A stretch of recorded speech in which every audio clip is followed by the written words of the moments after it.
Привет, привет. Наконец-то встретились. Да, Евгений и Лиза.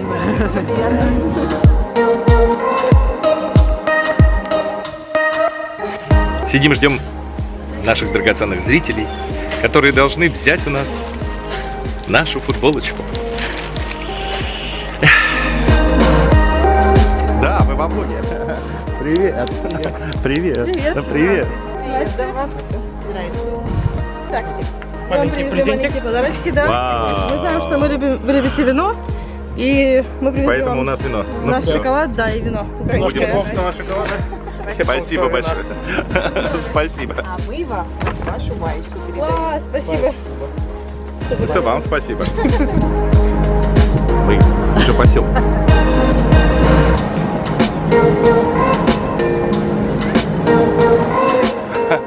Хорошая. Привет. Привет. Привет, привет. Как ваши дела? Привет. Здравствуйте. Здрасте. Очень приятно. Он говорит, буду с бабушкой. Я думаю, бабушка нашего возраста или нет? Нет. Нет.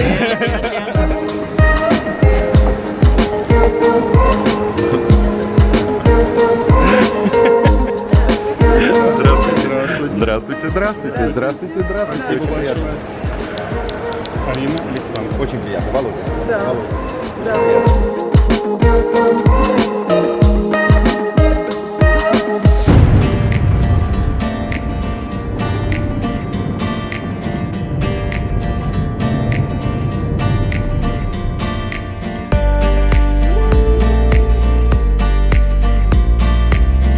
Друзья, мы наконец-то приехали в город Брно. Брно. Брно. После того, как мы припарковались, мы сразу же отправились в путешествие по основным улицам и площадям города. И первой на нашем пути была площадь Свободы, на которой установлены очень интересные часы. Они выполнены в виде пули, и каждый день в 11 часов, не в 12, в 11, из них вываливается стеклянный шарик, символизирующий собой хрустальную пулю. Почему-то в основном все блогеры сосредотачиваются на внешнем виде этого механизма, и никто не рассказывает вам об истории создания. А легенда на самом деле очень проста. Во время 30-летней войны армия шведского генерала Торстенсона осадила город Брно. Это было в 1645 году.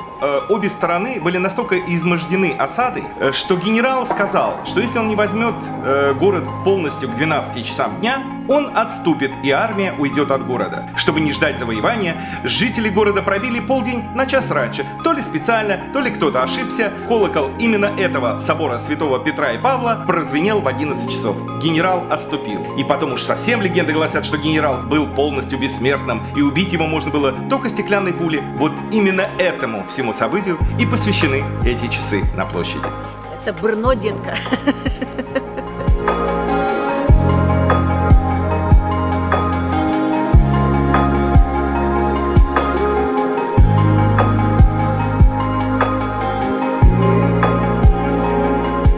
Город Брно находится на юго-восток от Праги, в историческом регионе Моравия. Находится он в 200 километрах по трассе Д1. Численность населения около 400 тысяч человек. И это второй город по величине и по значению после Праги в Чехии. Первые упоминания о городе восходят к XI веку. Но уже сейчас известно, что люди здесь стали селиться с V века.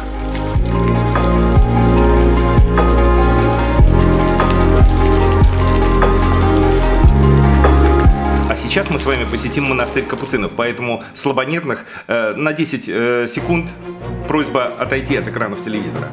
Монастырь известен своей гробницей, в которой находится мощи 16 монахов. Все они погребены без гробов.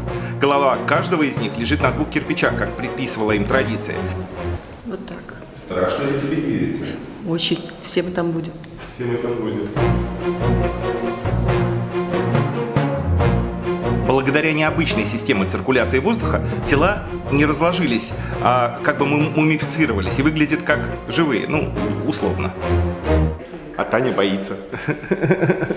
Страшно. Мы были такими, как вы, а вы будете скоро такие, как мы. Это написано здесь, это здесь есть такая надпись. Мы уже были такими, как вы, а вы скоро будете такими, как мы. Пойдемте дальше.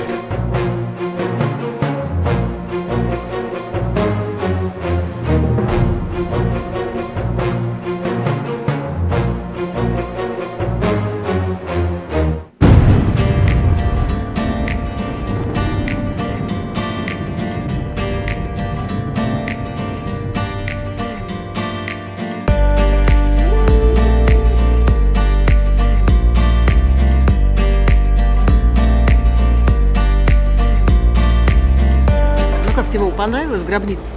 Только честно. Знаешь, у меня очень интересное впечатление, а у тебя? А у меня жутко. Я вообще не люблю такие места посещать. И я, ребята, хотела очень кушать, но после этого места у меня аппетит пропал. Он сэкономил деньги на жене опять. Опять я сэкономил. Ужас вообще какой-то. Все в технику уходит. Друзья, на самом деле у меня очень такие философские, как всегда, выводы о том, что наше тело бренно и, по-моему, наша сущность, наша душа не имеет к нему никакого отношения, судя на те остатки тряпочки, кусочки, которые я только что увидел. Не знаю, меня вот какие-то такие, на мысли о вечности натолкнуло.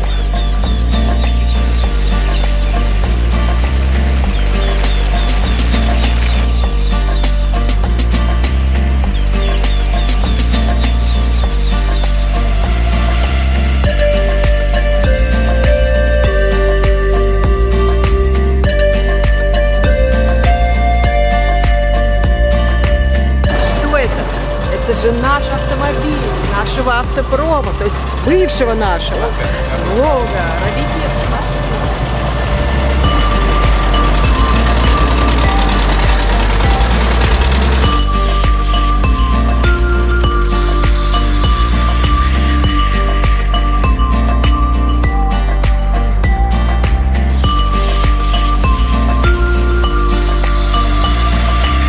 Мы с Таней немножко пообедали.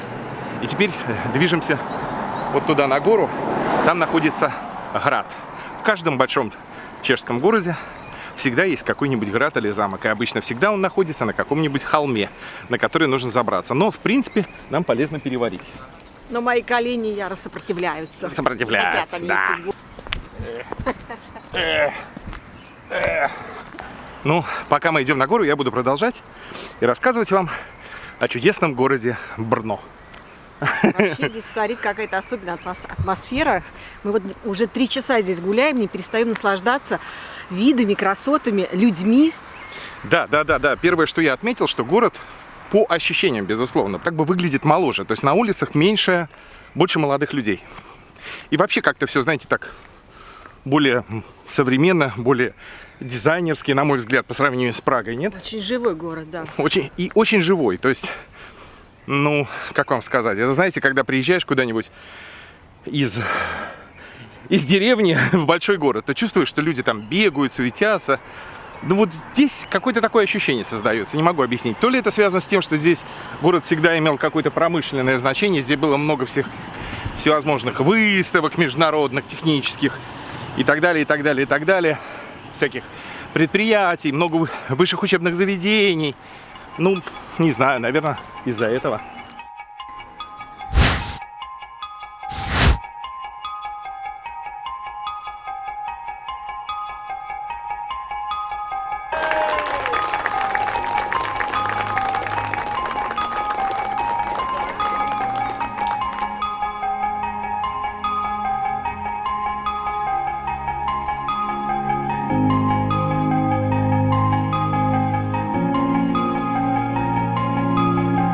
Что-то нам в последнее время очень часто свадьбы встречаются. Не пожениться ли нам, в конце концов?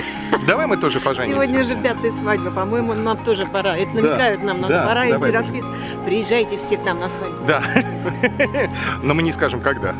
И где. Это викторина, это викторина. Отгадайте, когда у нас свадьба.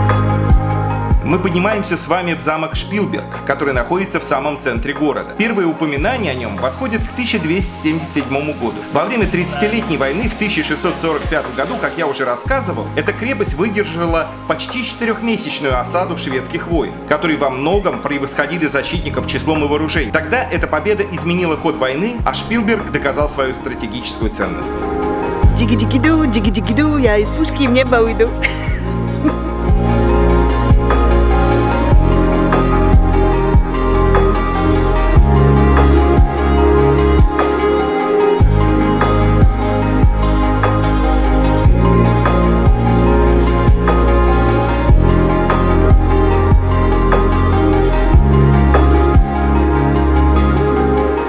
Что-то невообразимое, если честно. Я не знаю, почему я здесь никогда не был. То есть, точнее, в Брно я был много раз. Вот там вот находится выставка выставочные помещения, которые я посещал многократно, но я не гулял по самому городу так сильно, как сейчас, и не забирался на этот град.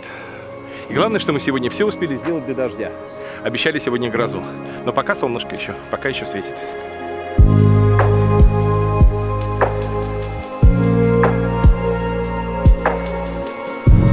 Мы уже подъезжаем к дому, и хотел вот с вами напоследок обменяться мнениями от увиденного. На мой взгляд, город потрясающий, действительно второй по значимости для Чехии, это столица Моравии, можно сказать, и да нужно даже сказать. Вот. Я думаю, Таня, тебе тоже осталось. Я думаю, что посетить Брно обязательно стоит, если у вас есть свободное время, прям вот не думайте и езжайте туда. Там очень красиво, очень современно, здорово.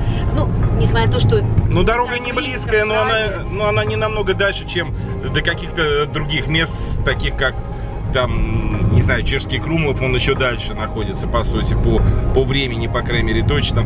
Но мы решили не останавливаться и поехать чуть дальше за Брно. Да, но это будет попозже уже, это как вот винные края мы с вами посетим. Главное, что мы наконец добрались до Брно, давно мечтали. Давно мечтали.